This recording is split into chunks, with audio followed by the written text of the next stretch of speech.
지금까지 블레셋 사람들이 아브라함의 우물을 다 막아버렸기 때문에 그 아들 이삭이 그 우물을 사용하기 위해선 그 우물에 있는 모든 쓰레기들을 다 이제 치운 이후에야 그 우물의 물을 사용할 수 있게 되었다라는 이 말씀을 가지고 블레셋 사람들이 그 물을 사용하지 못하게 하려고 쏟아버린 그 쓰레기와 흙을 치우는 일이 왜 부흥에 관심을 가진 모든 교회의 급선무가 되어야 하는가, 그 부분에 대해서 우리가 살펴보았습니다. 부흥을 위해 기도합시다. 그것이 기도하는 것만으로, 말하는 것만으로 부흥으로 나아갈 수가 없다는 거죠. 기도해야죠, 물론. 기도해야 하는데 기도하기 전에 꼭 해야 될 일이 있다는 거예요. 성령의 부으심이 필요하다라고 우리가 얘기합니다. 많은 부흥한다고 하는 교회들이 성령에 대해서 강조하면서 성령에게 집중하는 그런 모습들을 또 많이 볼 수 있어요. 그래서 성령의 은사 중심, 또 성령의 체험 중심, 그 성령의 어떤 역사가 우리 눈에 보이는 이상현상으로 나타나는 그런 일에 사람들이 몰려가고, 무엇이 잘못되었다, 잘 되었다라고 얘기하기가 어렵지만은 성경적이지 않은, 또 본질적이지 않은 그런 일들에 많은 사람들이 매달리는 일이 있어 왔습니다. 또 그런 교회들만 부흥하는 것처럼 보일 때가 많이 있습니다. 그런데 우리가 기억해야 할 것은 하나님에 관해서든 예수님에 관해서든 성령에 관해서든 이 기록된 하나님의 말씀, 이 안에서 증명되어야 합니다. 이 안에서 우리가 그것이 맞는 거구나. 성경은 하나님을 이렇게 기록하고 있구나. 예수님에 대해서 이렇게 기록하고 있구나. 성령에 대해서 이렇게 기록하고 있구나. 라는 것을 우리가 확인할 수 있어야 돼요. 그러라고 하나님이 성경을 우리에게 주신 겁니다. 여기 하나님의 계시가 담겨 있습니다. 그러면 성령은 어떤 분이시냐?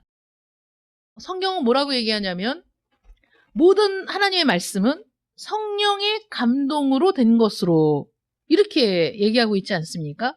그러니까 성경을 기록한 모든 저자들, 한 사람이 쓴 게 아니에요. 성경은 굉장히 많은 사람이 성경을 썼죠. 근데 이 성경을 쓴 모든 사람들이, 그 저자들이 성경을 쓸 때 성령께서 인도하셨고 성령께서 감동을 주셨고, 그래서 성령의 감독과 지휘 아래 이 성경들이 기록되었다는 거죠. 수많은 사람들을 통해서 성경 저자들을 인도하셨던 분이 바로 성령님이시다. 또 성령의 축복을 받고 싶다. 그러면 성령이 제시하신 조건을 지켜야 돼요.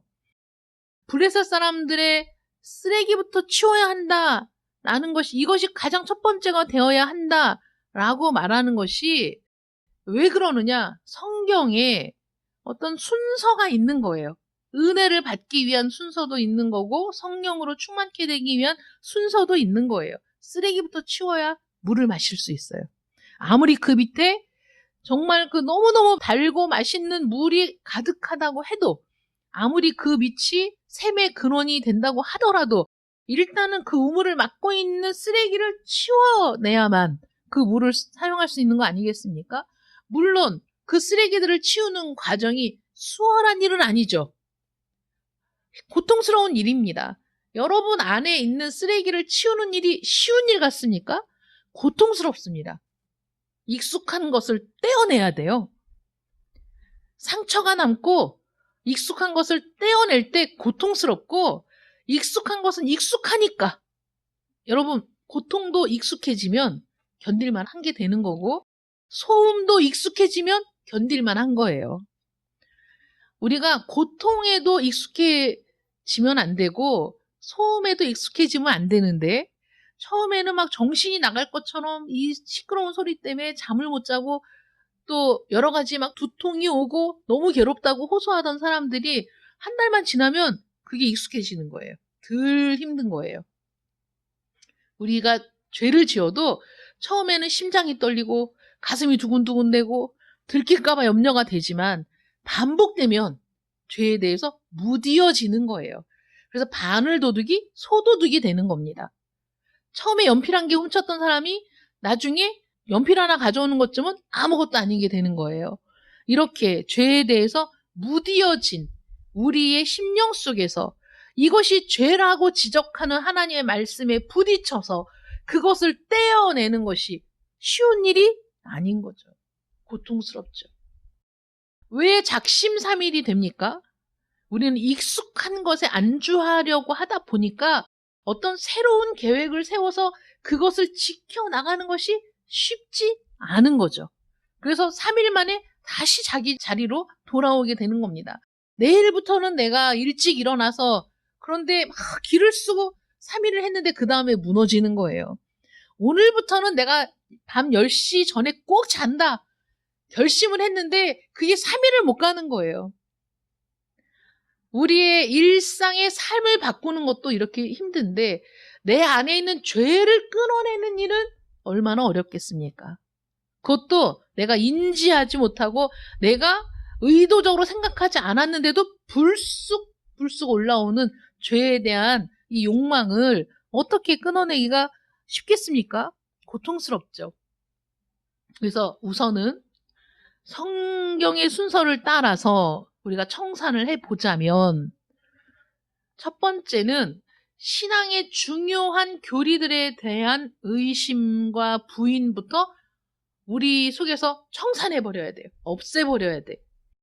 중요하고 본질적인 교리들을 부인하거나 의심하거나 경시하거나 무시하는 이 모든 것들이 블레셋 사람들의 첫 번째 소행이다. 여기서 블레셋 사람은 지금도 블레셋 사람들이 있어서 우리를 방해한다는 의미가 아니죠.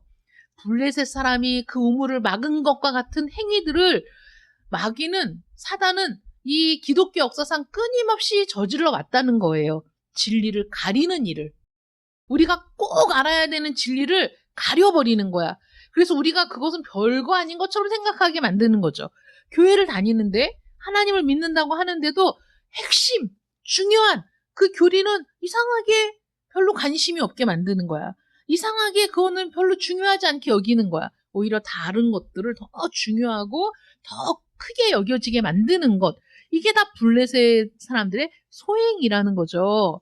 절대 없어서는 안 될 본질적인 교리들도 있고 우리가 옳다고 믿지만 또 본질에 해당하지 않는 교리들도 있습니다. 우리가 본질을 붙잡아라 이러는데 본질이 뭔지 알아야 붙들지. 본질을 붙잡아라. 근데 본질이 내가 이것을 본질이라고 생각했는데 이건 별로 중요한 게 아닐 수 있잖아요. 예전에 공부하다 보면 열심히 둘이 똑같이 공부했어요. 밤새서 공부했어. 그런데 시험을 잘 보는 사람이 있고 시험을 못 보는 사람이 있잖아요. 근데 시험을 못 보는 사람을 가만히 관찰을 해보니까 얘는 중요한 거를 비껴서 중요하지 않은 거를 목숨 걸고 외워. 이해가 안 되더라고요. 이해가 안 돼. 왜 쟤는 저거를 저렇게 외우고 있지? 저거 별로 중요하지 않은데? 저 시험에 안 나오는 건데?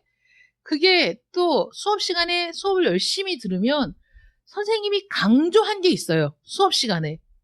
강조한 것들을 먼저 딱딱 체크해서 그걸 먼저 공부를 해야 돼. 나머지는 시간이 되면 더 공부하면 좋지만 중요한 것부터 공부를 해야 되잖아요. 근데 뭐가 중요한지 뭐가 중요하지 않은지를 구별을 못해. 그래서 무작정 외우는 거야. 그래서 시험을 못 봐. 우리가 신앙생활 할 때에도 가장 중요한 본질을 붙들어야 돼. 그런데 중요한 본질을 우리가 비껴서 중요하지 않은 그냥 우리가 잘 몰라도 되는 것들을 굳이 붙들고 가려고 하면 그러면 그것은 누가 의도한 것이냐? 블레셋 사람들이 그렇게 의도한 것이다. 그러니까 우리는 거기서 빨리 정신을 차려야 된다. 그래서 우리가 지난주에 하나님의 초월성과 주권에 대해서 또 성경의 권위와 그 교리에 대해서 그리고 죄에 빠져서 하나님의 진노 아래에 있는 우리 인간의 처지에 대해서 말씀을 드렸습니다. 오늘 그 다음에 생각해 볼 것이 우리 주 예수 그리스도의 지위에 관계된 거예요. 자, 성경은 물론 하나님이 천지를 창조하셨죠.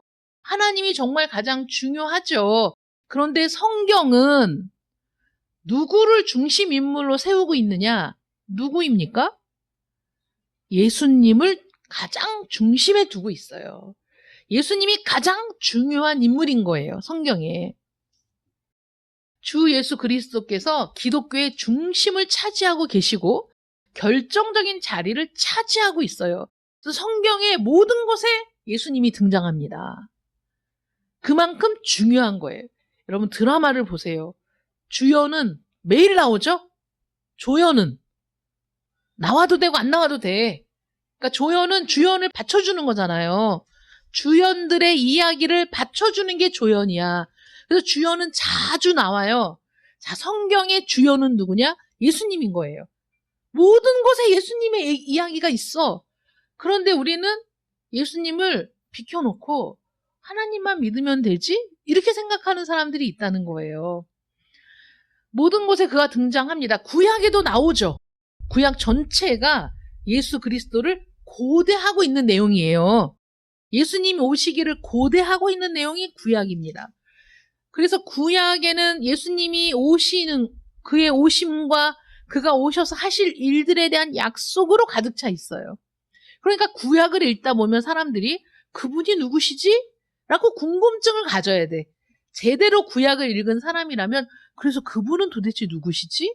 그래서 그분은 오셨다는 거야? 안 오셨다는 거야?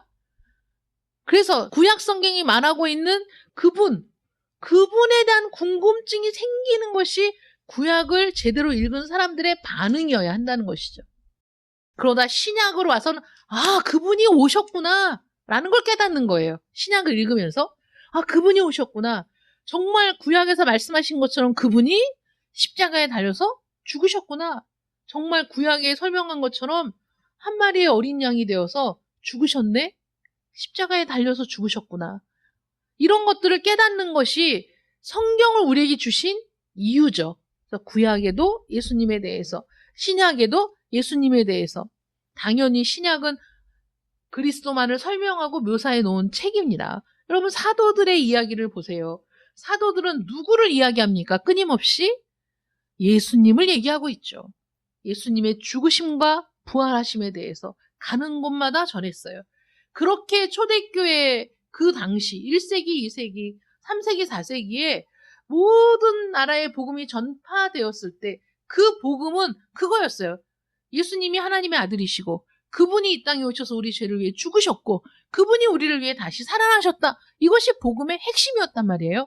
그 말씀을 통해서 교회가 세워진 거예요. 모든 곳곳에 그 말씀, 그 복음을 통해서 교회가 세워졌어. 그러니까 성경은 결국 누구에 대한 책입니까? 바로 예수 그리스도에 대한 책이라는 거예요.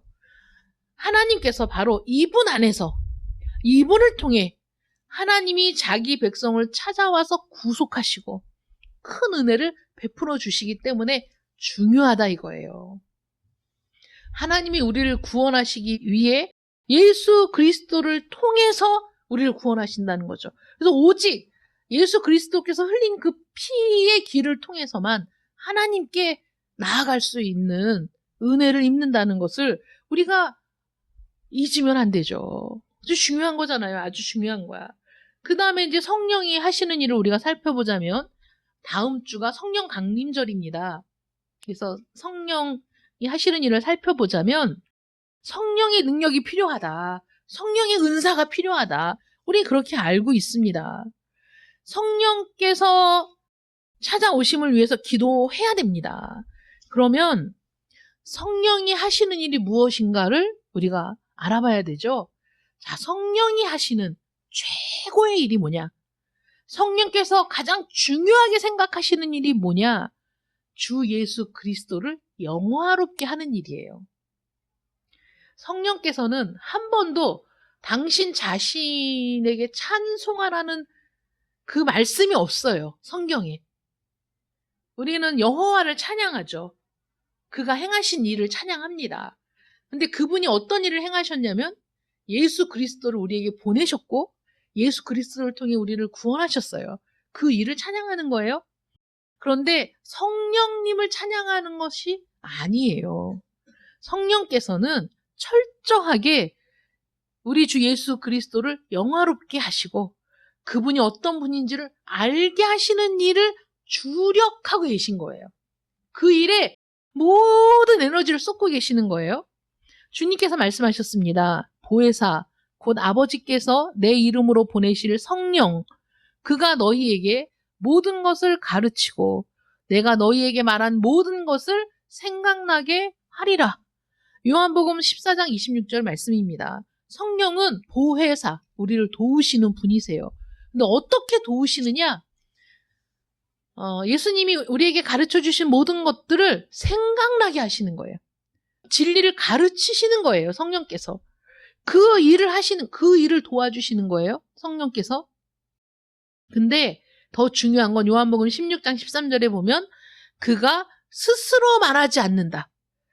자의로, 성령이 스스로 자기 생각대로 일하고 말하시는 것이 아니라는 거예요.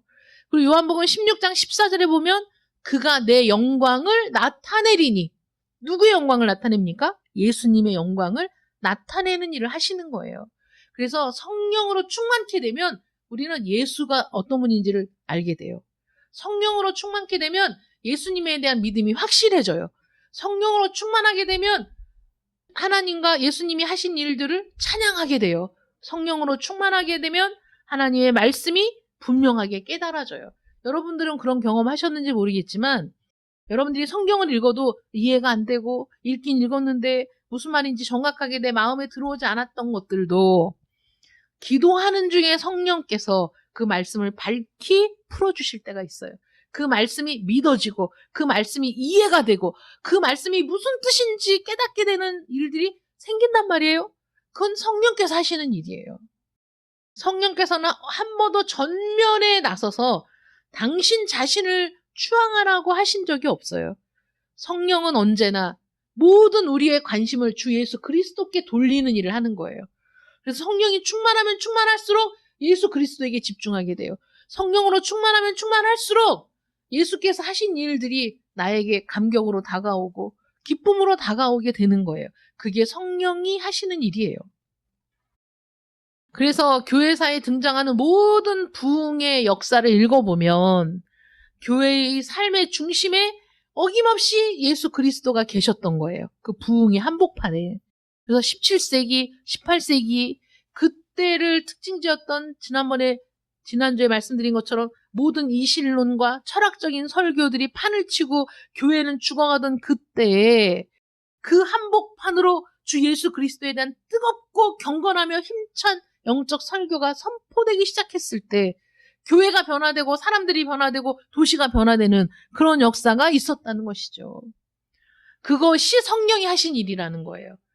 뭐 사람들이 막 구르고 뒤집어지고 이런 일들을 통해서 교회가 변화되었다는 것이 아니라 그들 가운데 뜨겁게 역사하신 성령께서 그 모든 사람들의 마음에 불을 지핀 건 주 예수 그리스도에 대한 열망과 확신이었다는 것이죠. 그렇게 되었을 때 교회가 부흥되었다는 거예요.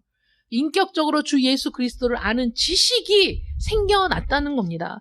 부흥이 일어나면 모든 사람의 시선이 그분께로 집중이 되는 거예요. 주 예수 그리스도께로.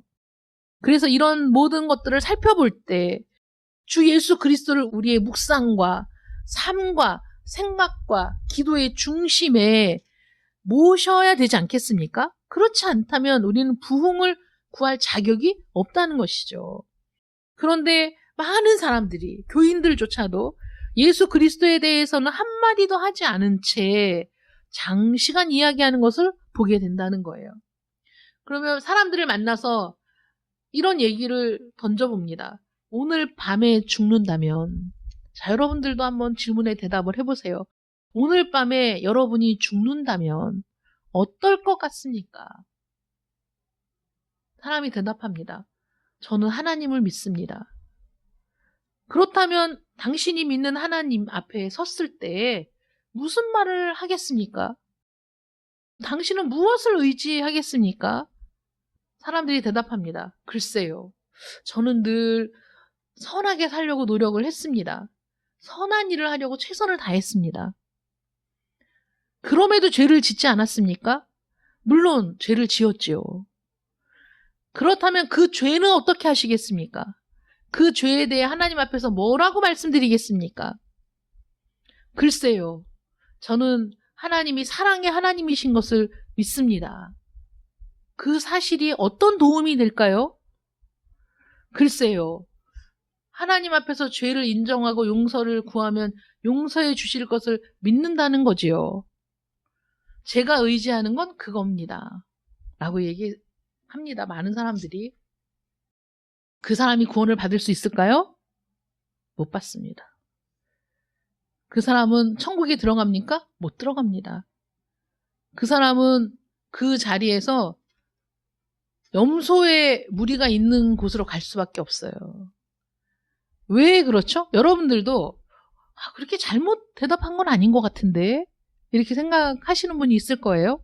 난 착하게 살려고 노력했고 그리고 나는 하나님을 믿는데 그 하나님은 사랑의 하나님 아니야? 내가 하나님을 믿는다고 하면 하나님은 당연히 나를 구원해 주시겠지? 네. 오해이십니다. 절대 그런 일은 없어요. 우리는 누구나 그렇죠. 하나님 앞에 섰을 때 무슨 말을 할 수 있겠습니까? 선하게 살려고는 했는데요.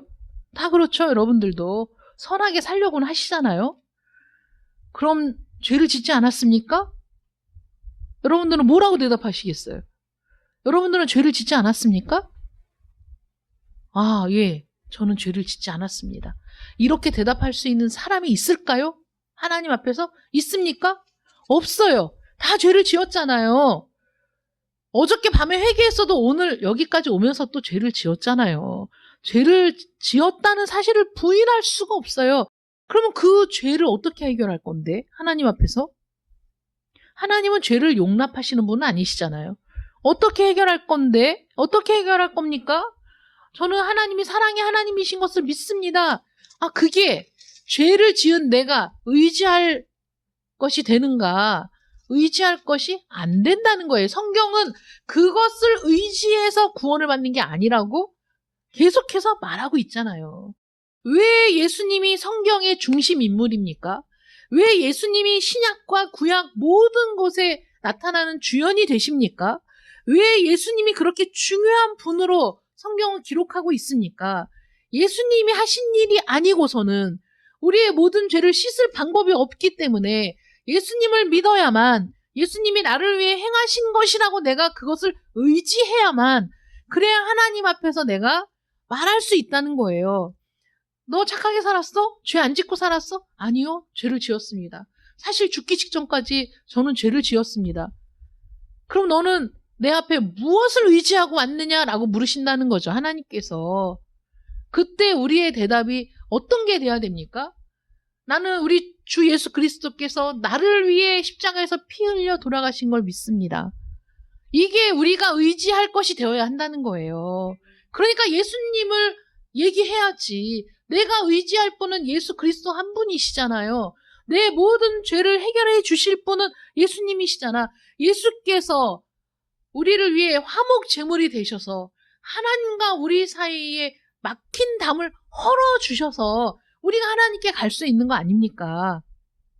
근데 너무나 많은 사람들이 교회를 다닌다고 하면서 하나님을 믿는다고 하면서 여전히 예수 그리스도께서 행하신 일에 대해서 우리는 전적으로 의지하지 않고 있다는 거예요. 그 믿음은 반쪽짜리 믿음인 거예요. 그런데 그런 반쪽짜리 믿음의 사람들이 너무 많은 거죠.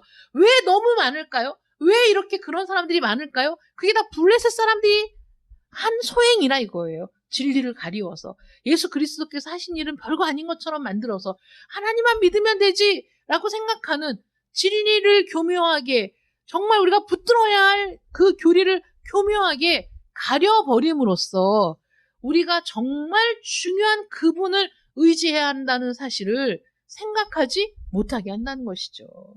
그래서 그것만 있으면, 하나님만 믿으면, 하나님은 사랑의 하나님이시니까 우리가 비록 이렇게 실수하고 잘못 살아도 어떻게든 되겠지라고 생각하며 그렇게 신앙생활을 하도록 만든다는 거죠. 그래서 교회가 생명이 없어지고, 그래서 교회가 힘을 잃어버리고, 그래서 교회가 쇠퇴해 가는 것 아니겠습니까? 주 예수 그리스도에 대해서는 그 이름조차 언급하지 않으면서 여전히 하나님을 믿는다고 생각하고 용서를 믿고 용서의 필요성도 알고 있습니다. 주 예수 그리스도 없이도 하나님께 용서를 받을 수 있다고 생각하는 것, 그것이 바로 잘못된 교리를 붙들고 있는, 올바르지 않은 교리 위에 믿음을 쌓고 있다는 거죠. 자신의 믿음을 쌓고 있어.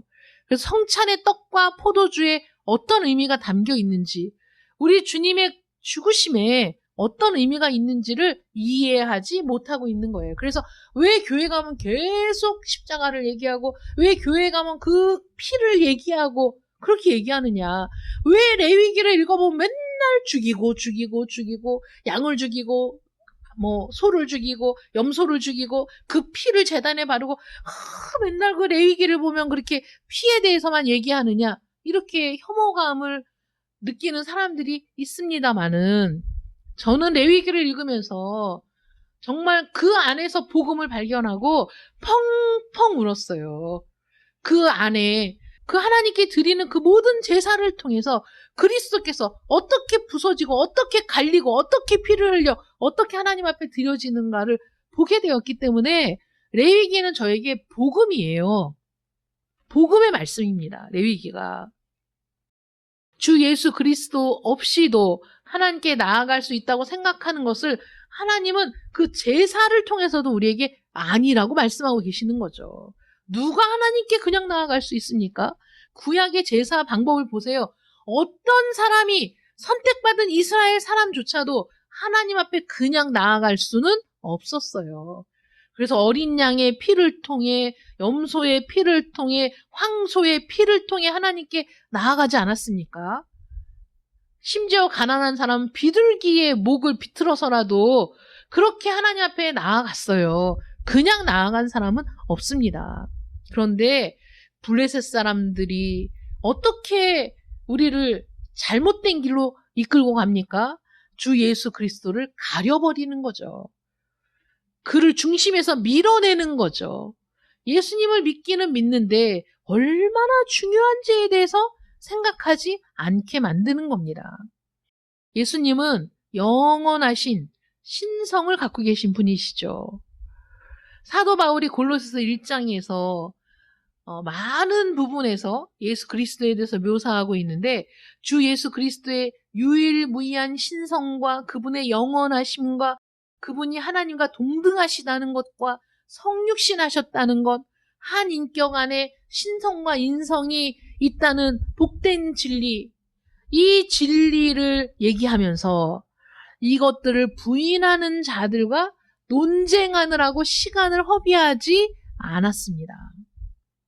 모든 시기, 모든 부흥의 시기에 모든 그 부흥의 한복판에 있는 사람들은 이 진리를 자랑했어요. 이 진리가 생명이었어요. 하나님과 동등하신 주 예수 그리스도, 성육신하신 그분이 행하신 모든 일들, 이것이 자랑이었다는 거예요. 그래서 사도 바울은 이에 대해서 논쟁을 벌이는 것이 아니라 이렇게 얘기했어요. 얼마나 많은 사람들이 이 부분에 대해서 논쟁을 거듭해왔는지 몰라요. 예수님의 신성을 부인하고 예수님의 인성만 얘기하는 사람들도 있었습니다. 때로는 예수님의 인성을 부인하고 그분은 영으로 오셨다라고 얘기하는 사람들도 있었어요. 그런데 사도 바울은 이렇게 얘기합니다.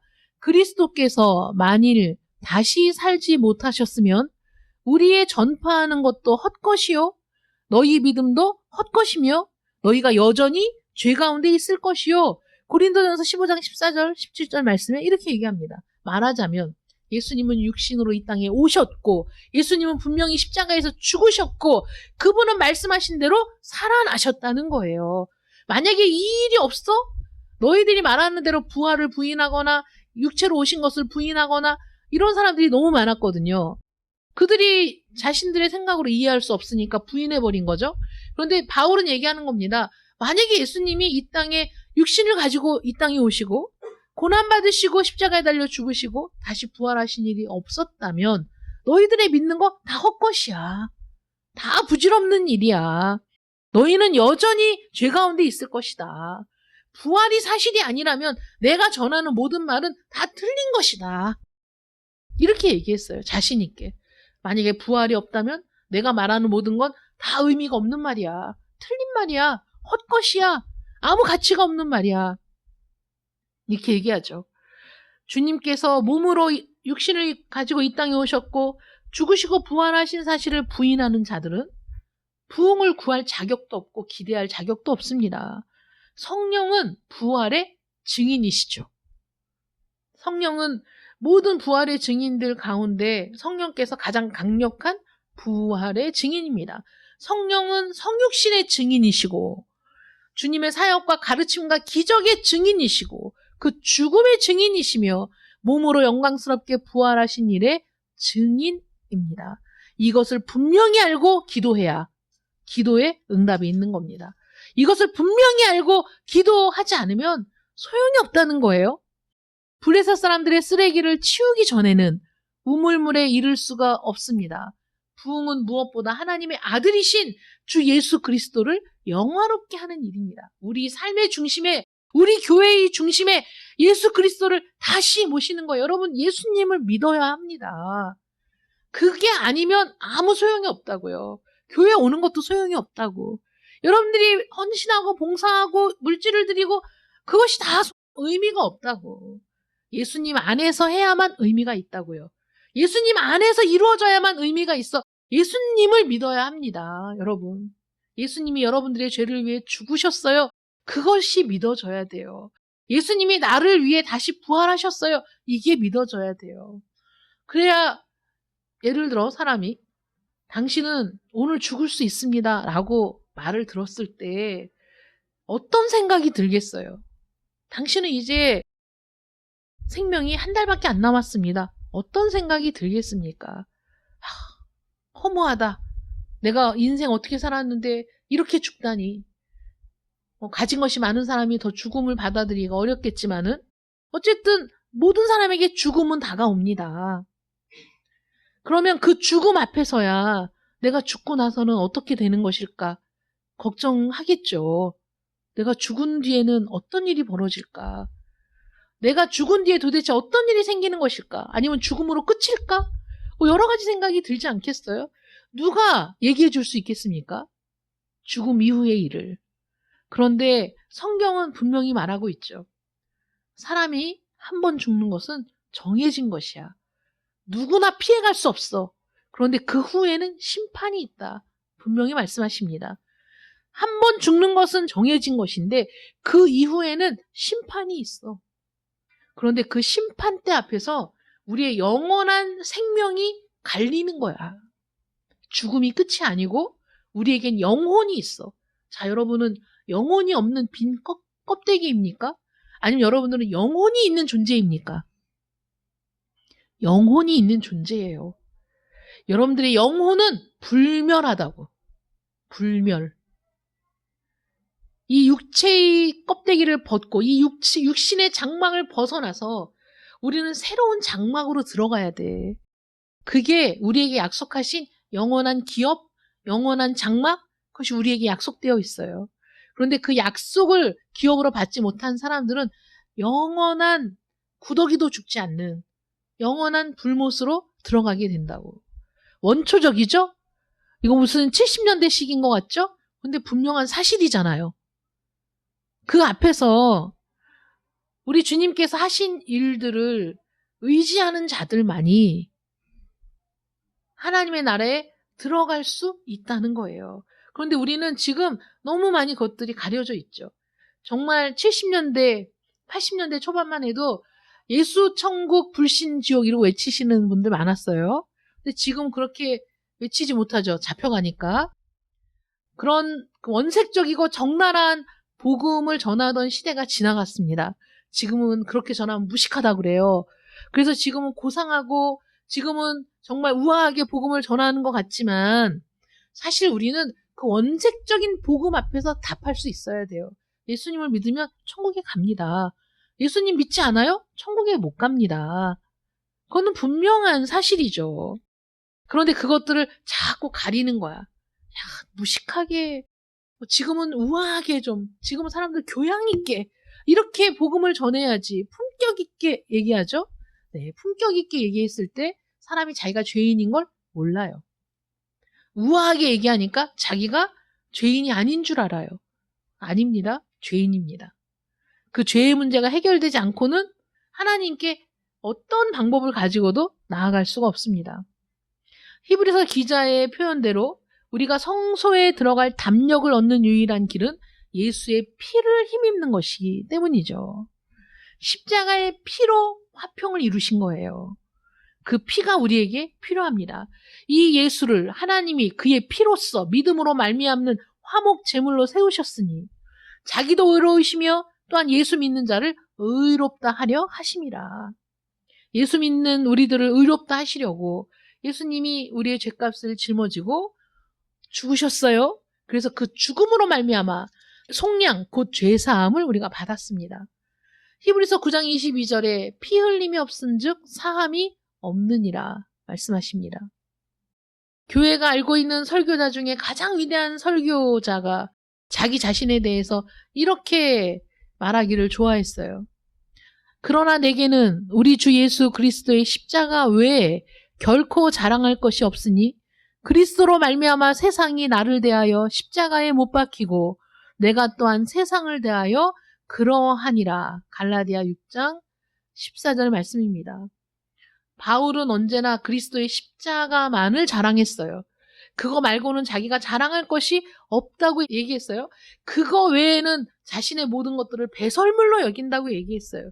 오직 그리스도께서 십자가를 짊어지신 그 사실만이 나에게는 가장 중요하고 가장 고귀하고 또 가장 붙잡을 약속이고 이것보다 중요한 것이 없다고 얘기했습니다. 사람들은 그 죽음으로 구원이 이루어졌다는 사실을 알기를 꺼려하죠. 예수님이 죽으심으로 내가 구원받았다는 사실을 일부러 외면합니다. 그리고 하나님은 사랑이라는 사실에만 매달리죠. 그런데 그것은 진리에 근거한 게 아닌 거예요. 하나님의 영원하신 사랑은 그리스도를 통해 나타났습니다. 하나님의 영원하신 사랑은 그리스도의 십자가를 통해 확증되었습니다. 하나님의 영원하신 사랑은 그리스도를 통해 우리에게 베풀어집니다. 우리는 하나님께 나아갈 수 있는 길은 오직 예수 그리스도, 그가 이루신 그 길밖에 없다는 거예요. 그래서 사람들이 십자가의 피를 부인하고 자랑해야 될 십자가를 조롱하는 한 부흥은 일어날 수가 없다는 것이죠. 아이작 와츠가 이런 시를 지었습니다. 주 달려 죽은 십자가, 우리가 생각할 때 세상에 속한 욕심을 헛된 줄 알고 버리네. 우리 찬송가에 있는 그 시를 지었습니다. 블레셋 사람들은 죽음과 피와 십자가라는 그 복된 사실 위에 잡동사니와 흙과 온갖 쓰레기들을 부어 놓았습니다. 구원의 중심 메시지가 감추어져 버리게 만들었습니다. 그래서 지금 구원의 능력이, 복음의 능력이 지금 나타나고 있지 않은 거예요. 지금 우리에게 있는 것은 무엇입니까? 여러분, 우리가 블레셋의 소행을 청산하지 않는 한, 그 쓰레기를 치우지 않는 한 우리는 제대로 된 진리에 발을 딛고 설 수가 없습니다. 혹시나 우리 안에 다른 것들이 다 꽉 차 있는 것은 아닌지, 내가 정말 예수 그리스도의 그 구원의 복음을 확실하게 붙들고 있는지 확인해야 됩니다. 여러분, 그게 우리 심령의 부흥을 이루는 첫걸음이고, 모든 성도들의 심령의 부흥이 일어나야만 교회에 부흥이 있는 것이고, 그렇게 이 교회가 부흥으로 뜨거워져야만 세상 밖에 있는 모든 죄인들이 들어와서 이 용광로 속에서 녹아지고 부서져서 새로운 하나님의 사람으로 거듭나는 역사가 일어나게 될 줄 믿습니다. 여러분, 우리 속에 있는 값진 진리를 덮고 있는 쓰레기부터 청소합시다. 다 걷어냅시다. 그래서 우리 안에서 영생하는 샘물이 솟아나는 복된 성도들 되시기를 축원합니다. 기도하겠습니다. 사랑의 하나님, 감사합니다. 교회를 오래 다니고 말씀을 읽었고 하나님을 안다고 생각하면서, 그래서 그 하나님은 사랑의 하나님이시니 언제까지나 나를 지켜주실 것이라고 믿으면서 그것이 올바른 믿음이라고 착각할 수 있습니다. 또 나는 잘하고 있다고 스스로 위안을 얻을 수 있습니다. 그러나 성경은, 또 성령은, 또 하나님은 분명히 우리에게 말씀하십니다. 주 예수 그리스도, 그가 이룬 피로 값주고 사신 그 길이 아니고서는 하나님께 갈 수도 없고 구원을 이룰 수도 없고 또 성령의 축복을 받을 수도 없다라고 말씀하십니다. 우리는 지금 어디에 있습니까? 우리의 마음에는 무엇으로 채워져 있습니까? 거룩한 진리, 복된 진리로 가득합니까? 아니면 쓰레기로 덮여 있습니까? 하나님, 우리의 심령을 비추어 주시어서 우리가 버려야 할 쓰레기, 청산해야 될 쓰레기, 우리가 버려야 할, 우리가 처분해야 될, 우리가 알지 못했던, 구석에 있던, 또 내 마음을 차지하고 있었던 모든 것들을 다 청산하고 주 예수 그리스도의 복음의 진리가 우리 심령에 가득하기를 원합니다. 성령께서 일하시옵소서. 성령께서 우리 심령을 깨끗하게 하여 주시어서 구원의 복된 진리로 가득하게 하여 주시옵소서. 우리 주 예수 그리스도의 이름으로 기도드립니다. 아멘.